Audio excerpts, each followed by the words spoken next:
बिस्मिल्लाहिर्रहमानिर्रहीम dear friends, इस video में पढ़ेंगे नॉर एंड नैदर के बारे में। सही, मोस्ट ऑफ द स्टूडेंट्स ने ये रिक्वेस्ट की है कि इन दोनों के बारे में एक वीडियो बनाऊं। सही है, इन दोनों का मैं एक सिंपल तरीका बताऊंगा जो इंशाल्लाह कभी भी आपके जहन से नहीं निकलेगा। सही है, नॉर एंड नैदर का।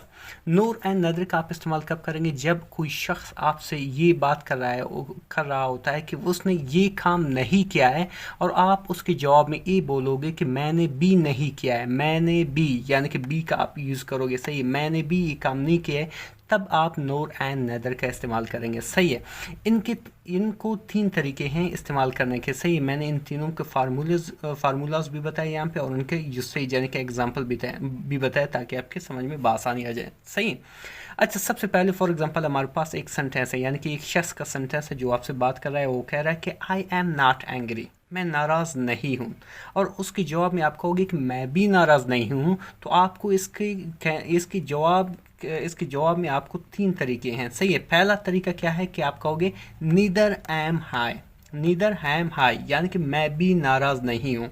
इसको आप किस तरह यूज़ करोगे, इसको मैंने आपको फार्मूला बताया कि सबसे पहले आप नीदर का इस्तेमाल करोगे। सही, सबसे पहले आप नीदर का इस्तेमाल करोगे, फिर एक एक्सिलरी वर्ब लगाओगे या एक हेल्पिंग वर्ब लगाओगे। ठीक है, बाद में अपने सब्जेक्ट को लगाओगे। सही है, जैसे कि इसका यूँ हुआ कि नीदर एम हाई, यानी कि मैं भी गुस्सा नहीं हूँ। सही है, फिर जो दूसरा हमारे पास तरीका है वो आप कहोगे, फॉर एग्जांपल कोई कहता है आई एम नॉट हैंग्री, तो आप कहोगे नोर एम हाई, नोर एम आई। सही है, यानी कि मैं भी नहीं हूँ, यानी कि मैं भी गुस्सा नहीं हूँ, मैं भी नाराज़ नहीं हूँ।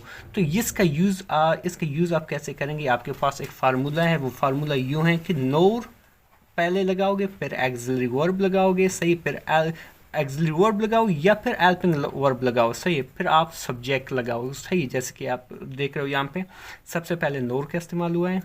सही है, फिर एम का इस्तेमाल हुआ है जो एक हेल्पिंग वर्ब है। सही है, और फिर आई का इस्तेमाल हुआ है जो एक सब्जेक्ट है। सही है, तो इस तरह आप इनको रिस्पॉन्ड कर सकते हैं, नोर हैम हाई या नीदर हैम आई। सही, जो तीसरा तरीका है वो क्या है कि आप उसको डायरेक्ट कह सकते हो कि I am not either, I am not either, मैं भी नाराज़ नहीं हूँ। सही है, और इसका फार्मूला मैंने यहाँ पे दिया कि सबसे पहले आपको क्या करना है कि आपको सब्जेक्ट लिखना है, जैसे कि आप यहाँ पे देख रहे हो कि आई लिखा हुआ है। सही, फिर आपको एक्सिलरी वर्ब या हेल्पिंग वर्ब का इस्तेमाल करना होगा जो यहाँ पे है, जो हेल्पिंग वर्ब यहाँ पे यूज़ हुआ है। सही, ऐसा नहीं कि आप एक्सिलरी वर्ब भी इस्तेमाल करो, हेल्पिंग वर्ब भी इस्तेमाल करो, तो आपका जो सेंटेंस है वो ग्रामेटिकली गलत होगा। सही है, फिर आप नॉट का इस्तेमाल करोगे, यहाँ पे आप देख रहे हो कि नॉट का यूसेज भी हुआ है। सही है, फिर आप ईदर का इस्तेमाल करो या ईदर का इस्तेमाल यहाँ पे हुआ है। ठीक है, तो ये सिंपल वे है नोर एंड नेदर का इस्तेमाल कि किस तरह आप किसी नेगेटिव सेंटेंस को रिस्पॉन्ड करोगे। ठीक है, तो ये इनका बेस्ट वे है। आई होप कि ये आपकी समझ में आ चुका है।